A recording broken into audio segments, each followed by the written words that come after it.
Let's Falooda, oh oh oh oh. Let's Falooda, oh oh oh oh. Let's Falooda, oh oh oh oh oh oh oh. Hi everyone, and welcome back to another episode of Let's Falooda. So, as you know, the main topic of our channel is how we deal with our two cultures, so the Italian and the Sri Lankan culture.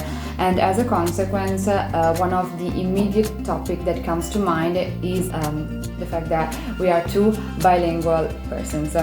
So today, actually, we are really interested in this topic. So we did some research and we want to share with you all the information and all the secrets behind this topic. Yes, so actually there are many different videos on YouTube and research that has been done on this topic. In particular, we saw some TED Talks, and in one of these they explain, actually they categorize three types of bilingual people. The first, let's say, category is the compound bilinguals. The compound bilinguals are people like us, essentially. This category is the category that we include us because we speak as our main language, which is Italian, but we also speak Sinhala because our parents are from Sri Lanka, of course, and also a little bit of English. Yes. And so basically the compound bilingual are those who have learned both languages, in this case from the beginning, from when they were born. Yes, we started talking Sinhala and Italian when we were little.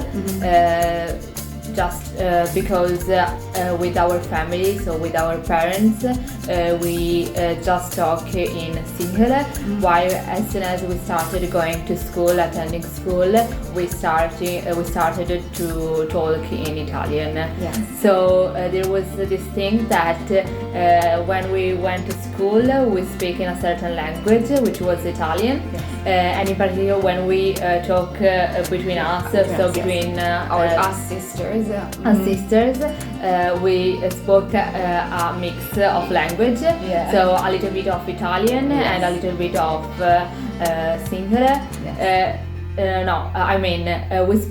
We used some Italian words and some Sinhala words in the same sentence. Yes. So it was really a mix of languages. Yeah. I think it was a sort of innate capacity that that grew on us, in the sense that we knew that our sisters could perfectly understand Italian. Yes. So with them we could only speak Italian, but we knew that with our parents we had to put some Sri Lankan words in our sentences. Of course, at the beginning it was really difficult for me personally to understand the two languages and to use them. In fact, when I was at school, when I started to learn Italian, it was very difficult for me to learn it, just because I had in my head two languages and I had to remember both. Always from these TED Talks, we learned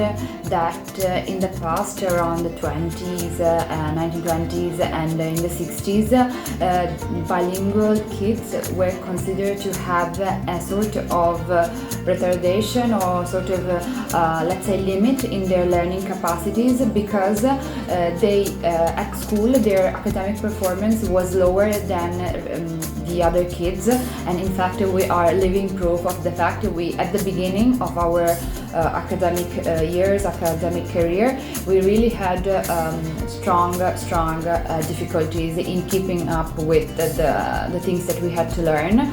And of course nowadays it's different, because being bicultural is something that should enrich you, and is something that enriches you, because the world is a multicultural place. So wherever you go, you won't ever find people of the same country. It's always a mix of cultures, so knowing an extra language is an extra skill. But of course, I don't think that even today for bicultural kids living in a country where there is a majority language, I think they still struggle a bit. So the second category that we learned about is the category of coordinate bilinguals. Coordinate bilinguals are essentially teenagers maybe, or like elementary level kids who come from another country, or better, they move from their native country to a foreign country, and they have to learn in a sort of coordinate way both their native language, because it's not that they completely know that language, and from the other side the new language, the language of the country in which they moved into.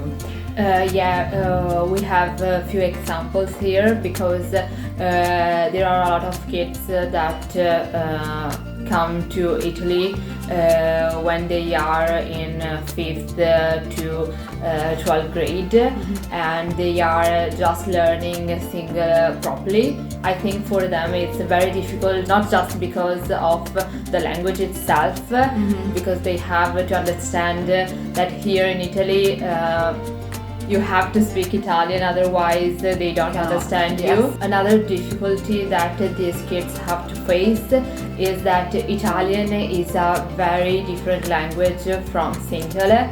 They do not have any points in common. And finally, the third group is the group of subordinate bilinguals.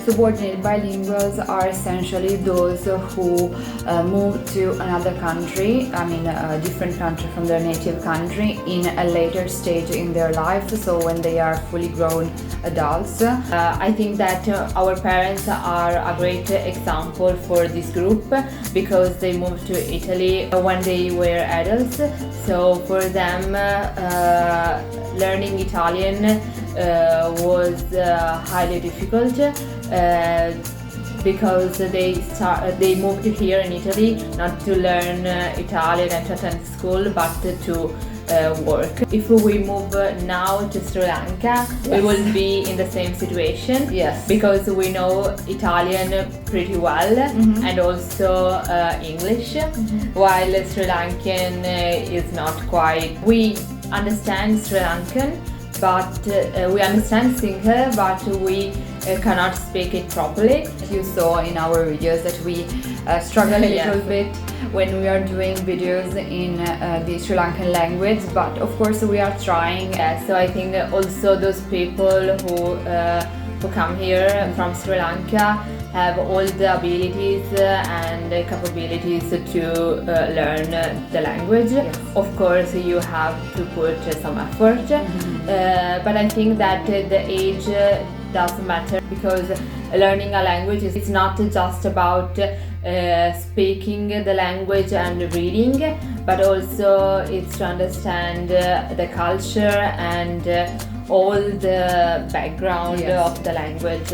Because also language is the main part of culture. So I think when you understand, to understand a culture, you also need the language. And I think for us, maybe that was the most important barrier between us and the Sri Lankan culture.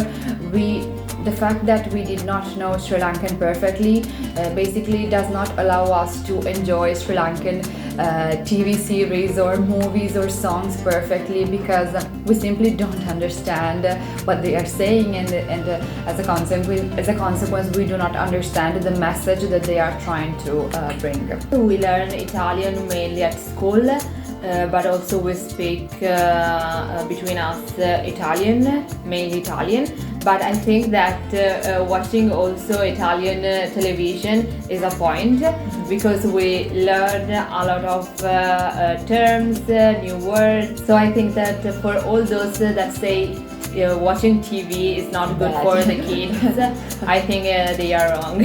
Yes, because for us TV programs and cartoon were our main educators, the main language educators because of course our parents could not teach us Italian because they did not know it so well. In fact, some terms that Italian kids learn at home was a lack for us because we didn't have the opportunity to learn those words at home. So talking about the role of television in our childhood, I would like to tell you about a little story, a little thing that happened to me when I was in elementary school. Basically, I used to watch these this cartoon. It was called, I think, Fantabosco. Many Italian people probably know it because it was very popular. And one time I had to write an essay in my elementary school class, and I remember being so proud of my text, of my writing, because I had the word fantapignoso, which was basically, which means like super fantastic or something like that. And basically it was a word that I heard from this TV program that we used to watch. And I remember the teacher telling me, Serena, this word is not really Italian, it's only used in cartoons. It's a made up word. It's a made up word, you cannot really use it in your essays. And I remember being very upset about it because I thought I did better than the other kids because I put this extra special word in my essay. But then I realized that maybe not everything that was that we heard on TV was right to use in the other context, and that was one lesson I learned. Yeah, this is everything for this video.